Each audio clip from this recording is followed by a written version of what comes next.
You think you're hiding something so terrible that if anyone really saw you, they'd run. What if that's just a story your mind made up to keep you small? This lesson teaches that beneath all our self-criticism and shame lies an untouchable core of light, joy, and peace that nothing can diminish. It's about recognizing that the harsh inner critic isn't telling you the truth about who you really are. It's just a voice you've been listening to for so long you forgot it wasn't facts. Here's what I mean. Picture Sarah. It's Tuesday evening, and she's just settling into her couch when her phone buzzes. A text from her boss, "We need to talk." 4 words. Sent at 6 p.m. Her stomach drops like she's in a plummeting elevator. Instantly, the prosecutor in her head springs to life. You screwed up the presentation. That joke you made in the meeting, everyone thought it was stupid. You're getting fired. They've probably already posted your job online. The prosecutor is building its case with the efficiency of someone who's been doing this for decades. Because it has. Sarah spends the entire evening in her mental courtroom. She's rehearsing her defense, imagining worst-case scenarios, replaying every interaction from the past week looking for evidence of her inadequacy. By bedtime, she's convinced herself she'll be unemployed by lunch tomorrow. The next morning, her boss wants to discuss next quarter's budget planning. Nothing about her performance. Nothing about that presentation. Just routine planning. The trial that consumed her evening. It never existed outside her own mind.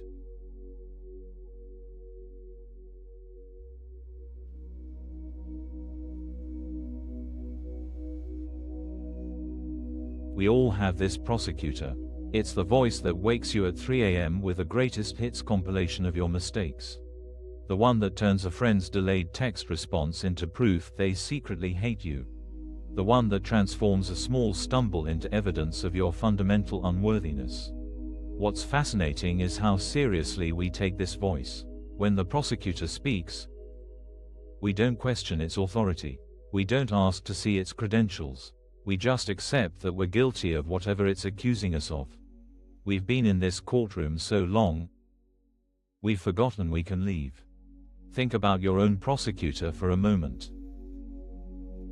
What's its favorite case against you? Maybe it's the "you're not smart enough" case, with evidence dating back to 3rd grade.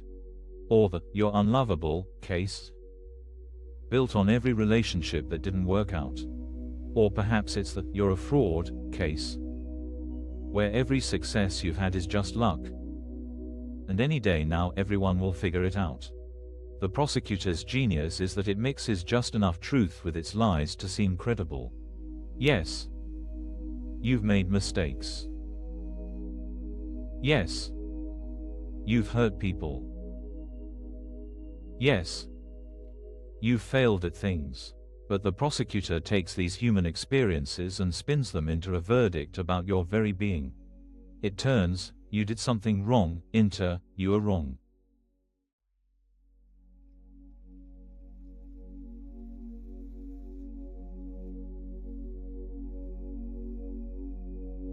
Here's what we're starting to see. This prosecutor has no actual authority. It's like a security guard at an abandoned building, still showing up for work decades after everyone else left. It keeps reading charges, presenting evidence, demanding verdicts, but the courtroom itself is imaginary. Let me share something that might sound strange at first. Beneath all these accusations, beneath the endless trial, there's something in you that has never been touched by any of it. It's like there's a part of you sitting in that courtroom that isn't the defendant at all. It's more like a confused visitor who wandered in by mistake and got so caught up in the drama they forgot they could leave. This isn't about positive thinking or affirmations. It's not about arguing with the prosecutor or trying to win the case. It's about recognizing that the whole trial is optional. You can simply get up and walk out. Remember Sarah, after her boss clarified he just wanted to discuss budgets? She had a moment of recognition. All that suffering, all that fear, all those hours of building defenses and imagining disasters, none of it had anything to do with reality. The prosecutor had created an entire crisis out of 4 neutral words.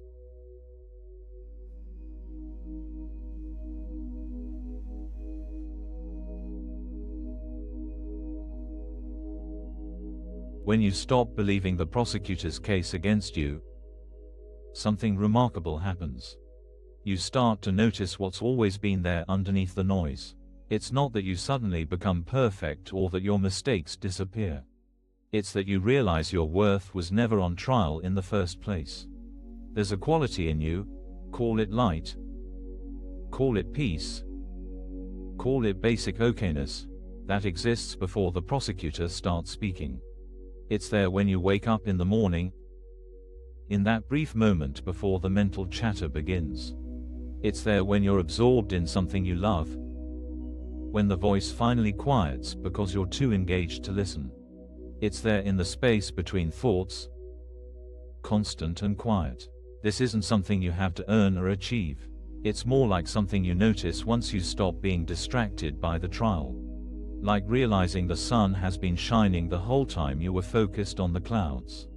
The prosecutor wants you to believe that without its constant vigilance, you become lazy, terrible, worthless. But think about this. When are you actually at your best? Is it when you're twisted up in self-criticism, defending yourself against your own mind? Or is it when you're relaxed, present, not trying to prove anything?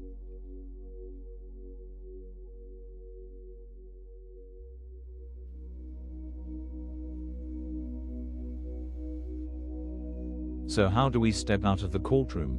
It's simpler than the prosecutor wants you to believe. You don't argue your case. You don't try to prove your innocence. You don't gather counter evidence. You just notice that you're in a courtroom, realize you don't have to be there, and leave. It might look like this.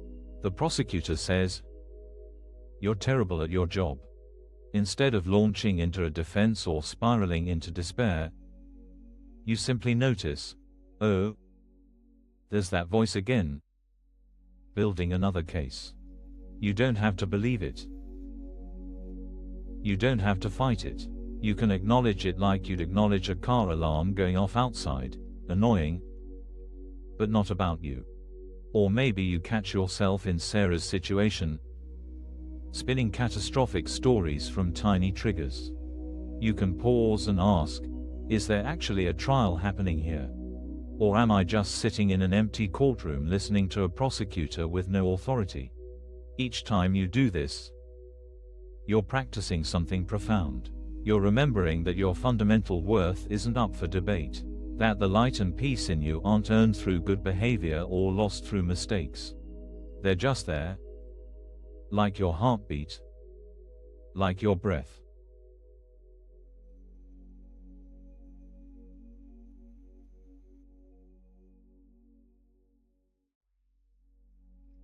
When you stop taking the prosecutor seriously, daily life changes in subtle but profound ways. That interaction with your colleague that would normally trigger a 3-hour mental trial, it passes like a cloud. The mistake you made that would usually generate a week of self-torture, you acknowledge it, learn from it, and move on. You start to move through your days with less armor, less defensiveness. When you're not constantly on trial, you don't need to be constantly building your case. You can actually listen when people speak instead of scanning for evidence to use for or against yourself. You can try new things without the prosecutor turning every stumble into proof of your inadequacy. And here's what's beautiful. When you stop prosecuting yourself, you naturally stop prosecuting others. That harsh voice that judges you is the same one judging everyone else.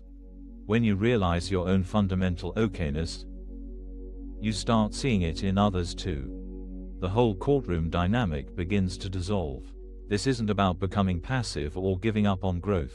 It's about recognizing that real change, real learning, real connection, none of it happens in a courtroom. It happens when we feel safe enough to be honest, supported enough to try new things, accepted enough to make mistakes.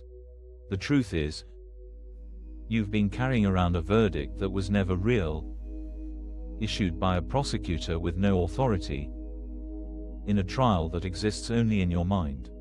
And at any moment, this moment, you can set it down. You can walk out of the courtroom and into your actual life, where the sun is shining and you were never on trial at all.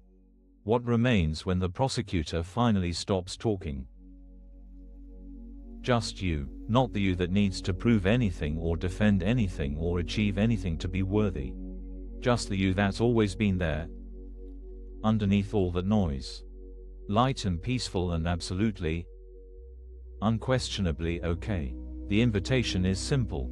Notice the trial. See the prosecutor for what it is, a voice, not a truth. And whenever you're ready, just get up and leave the courtroom. The door's not locked.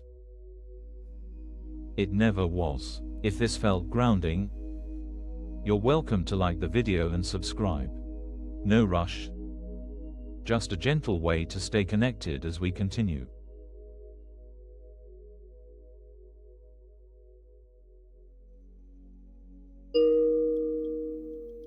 Let's find a comfortable position. There's no perfect way to sit or lie down. Just let your body find what feels supportive right now. Allow your eyes to close when that feels natural. Take one deeper breath, just to mark this transition from thinking to feeling. Now let your breathing return to its own rhythm. Notice the weight of your body. Feel how the chair or floor holds you. You don't have to hold yourself up right now. You can let that go. If you notice any voice starting to evaluate how you're doing this, there it is.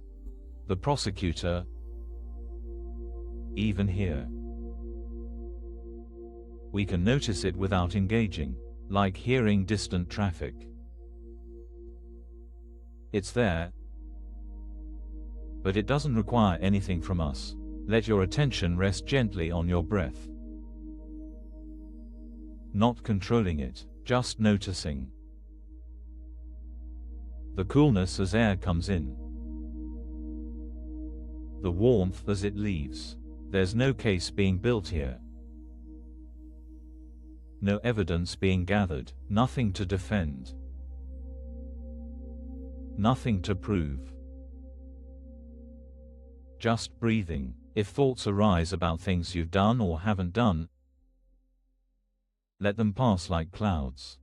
We're not in a courtroom right now. We're just here, breathing. Place a hand on your chest if that feels comfortable. Feel the steady rhythm of your heartbeat. This heart that keeps beating regardless of any verdict. This life force that doesn't need permission. Beneath all the mental noise, can you sense it? That basic aliveness, that simple presence. It's always been here. Before any accusation, beyond any judgment. This is what remains when we step out of the courtroom. This quiet. This peace. Not earned. Not achieved. Just here. Rest in this recognition for a moment. You're not on trial, you never were. You're just alive, breathing, being. When you're ready, take a slightly deeper breath. Feel your body again. Notice the sounds around you. Open your eyes slowly, carrying this sense of basic okayness with you. The courtroom will try to reconvene. But now you know, you don't have to attend. Just rest here for another moment. You're already enough. You always were. Thank you for practicing with us today. If you'd like, there's a link to a free digital copy of ACIM in the description. And if this video resonated with you, please comment. I am grateful. Thank you for spending this time with us today. As you move back into your day, remember, that inner prosecutor might start up again, building its cases and presenting its evidence. But now you know something it doesn't want you to know.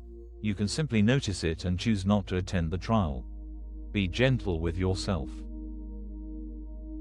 The courtroom doors are always open, and you're always free to leave.